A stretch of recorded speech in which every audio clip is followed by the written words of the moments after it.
ನೋಡಿ, ಇದು ಒಂದು ಬೋರ್ನ ನೀರು ಇದು 9 ಜೆಟ್ ಹೊಡಿತಾ ಎತ್ತೆತ್ತೆ ಆ ಕಡೆ ಮಡಿಕೊಳ್ಳೋದು ಸ್ಪ್ರಿಂಕ್ಲರ್ನ. ಎಲ್ಲ ಮಿಕ್ಸ್ ಜಾತಿ ಕಾಡು ಜಾತಿ ಮರ ಇದೆ. ಟೀಕ್ ಒಂದು 750 800 ಇದೆ. ಸುತ್ತ ಅರ್ಕಿಲಸ್ ಇದೆ. 350 ತೆಂಗಿದೆ, ಫಲ ಬಿಡ್ತಾ ಇರೋ ಅಂಥದ್ದು. ಮಾವಿದೆ, ಸೀಬೆ ಇದೆ. ಬಿಡಿ ನೀರು 20 ಅಡಿ ಹೊಡಿತದ, ಭಾರಿ ಪ್ರೆಷರ್ ಆಗೈತೆ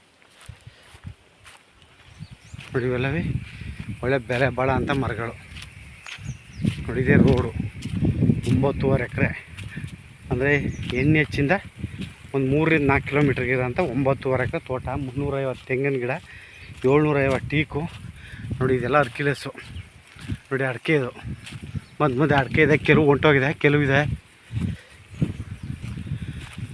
ನೋಡಿ. ಇದೆಲ್ಲ ಅರ್ಕಿಲೆಸ್ ಇದು.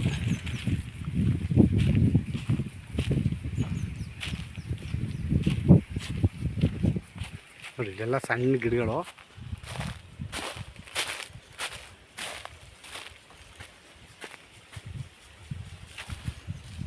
ಇದೆಲ್ಲ ಸೀಬೆ ನೋಡಿ. ಈ ಥರ ಸಣ್ಣದು ದಪ್ಪದು ನೋಡಿ ಕಾಣ್ತೈತಲ್ಲ, ಈ ಥರ ಟೀಕು. ಮಧ್ಯೆ ತೆವ್ರಿಗೆಲ್ಲ ಹಾಕವ್ರೆ. 3 ಫುಲ್ ಸಬ್ಮರ್ಸಿಬಲು, 3 ರನ್ನಿಂಗ್ಲಿದೆ. ಅಂದರೆ ಇಲ್ಲಿ ಏನು ಫಸಲು ಮಾಡಿಲ್ಲ, ಕಲ್ಟಿವೇಷನ್ ಮಾಡ್ತಾರೆ, ನೀರು ಕಟ್ತಾರೆ ನೋಡಿ. ಸೀಬೆನೇ ಜಾಸ್ತಿ ಇದೆ, ಏನೋ ವೈಟ್ ಸೀಬೆ ಭಯಂಕರ ಇದೆ ನೋಡಿ. ಇದೆಲ್ಲ ಸೀಬೆನೇ. ಒಳ್ಳೆ ಎ ಸಿಯಿಂದ ಒಳ್ಳೆ ವಾತಾವರಣ ಇದೆ. ಬಿಸಿಲೇ ಕಾಯಲ್ಲ ಈ ಭೂಮಿ, ಫುಲ್ ಸೀಬೆ ಇದೆ ನೋಡಿ. ಇವೆಲ್ಲ ಮೀಡಿಯಮ್ ಮರಗಳು ಈ ಕಡೆ ನೋಡಿ. ಇದೆಲ್ಲ ಟೀಕು ಅರ್ಕಿಲೆಸ್ಸು, ಮಹಾಗನಿ ನೋಡಿ. ಇದೆಲ್ಲ ಟೀಕ್ ಇದು.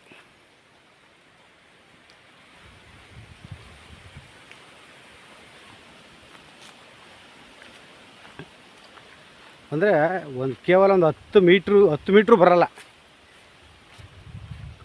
ನೋಡಿ. ಮಧ್ಯ ಒಂದು 2 ಲೈನು ಟೀಕಿದೆ. ಇದೆಲ್ಲ ಹೆಬ್ಬೇವು, ನೇರಳೆ ಮರ, ಇದು ಸೀಬೆ, ನಿಂಬೆ ನೋಡಿ. ಇದೆಲ್ಲ ನೋಡಿ, ದೊಡ್ಡ ಗಿಡಕ್ಕಂತ ಇದೆಲ್ಲ ಅರ್ಕಿಲೆಸ್ಸು.